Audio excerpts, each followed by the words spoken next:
about this reducing the Social Security payroll tax money, and because it sort of breaks the integrity of the Social Security Trust Fund.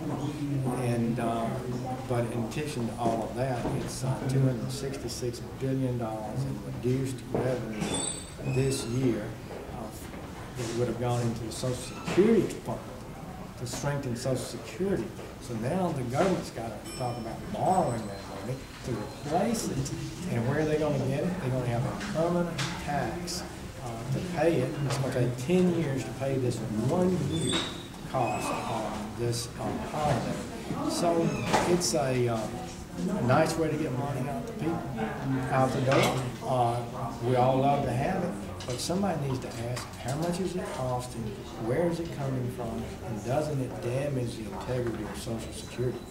And have you been talking about perhaps replacing that with actual net cuts that would then cut the regulation associated with that money, which would then further save money? Well, one of the things that's been discussed is, and I think Republicans will propose, a payroll holiday that will reduce the amount people have been paying, and they will pay for the money that's going to have to go into the trust fund to replace it with cuts in other places in the government.